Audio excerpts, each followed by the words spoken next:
some candy, Cartman? Oh, let's see. Nope, I don't have any Jewish candy. Like you really need all that chocolate, fat boy. Shh, the movie's starting. Hooray! Scott Rudin is a film and theatrical producer born on 14 July 1958 in New York City. Deciding not to attend college, he took up a job as a casting director for Edgar J. Sherrick Associates, where he later served as producer for numerous titles including I'm Dancing as Fast as I Can, the NBC miniseries Little Gloria Happy at Last, and the Oscar-winning documentary He Makes Me Feel Like Dancing. In 2012, Rudin became one of the 11 people who have won an Emmy, Grammy, Oscar and Tony Award, and the first producer to do so. He's credited for working on over 100 productions.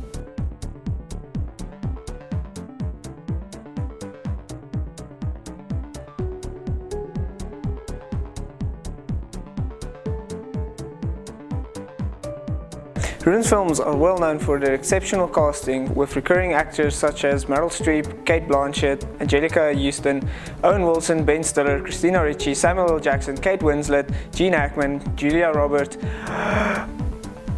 and Mel Gibson. He has collaborated with critically acclaimed directors such as the Coen brothers, Wes Anderson and M. Night Shyamalan. A fan of literature, he has been involved with the adaptation of novels into theatre and film productions, including A Book of Mormon and No Country for Old Men.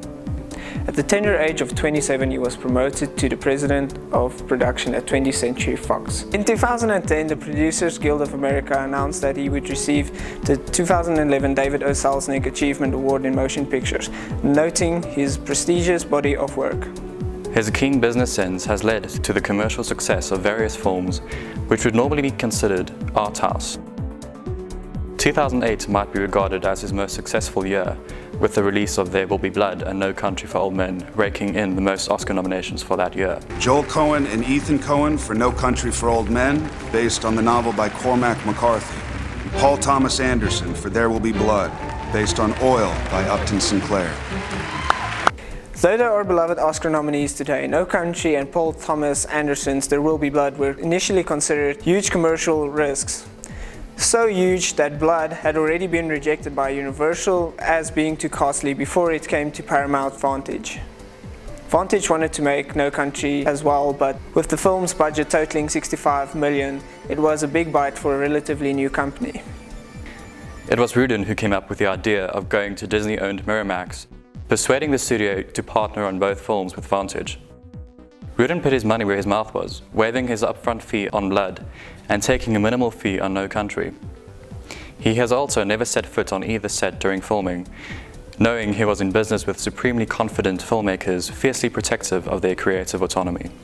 Joel Coen noted that what sets Scott apart is that he has amazing intuition. He knew when to be involved and when not to be, when to step in and when to lay back.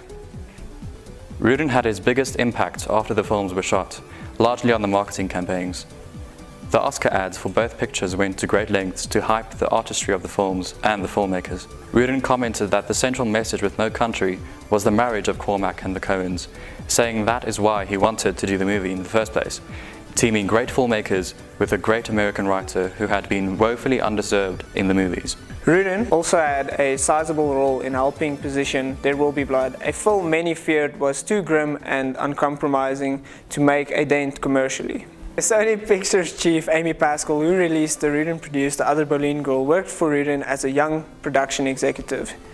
Recalls his comments on script notes, often responses such as "terrible idea." But she concedes that this must be forgiven for his intellect, care for the business, and ability to produce films that no one else could. Known for his short temper, it's been estimated that he went through 250 assistants in a 5-year period. On the other hand, the industry is full of ex-Rudin assistants who've used the experience as a stepping stone to success. Dude, that movie was fucking sweet! You bet your fucking ass it was. Fuck, dude, I want to be just like Terrence and Phillip. Hey, wait a minute. Where's your guardian? Huh? I knew it. You paid a homeless guy to get you in, didn't you? Fuck off, you donkey-raping shit-eater. Yeah, shut your fucking face, Uncle Fucker.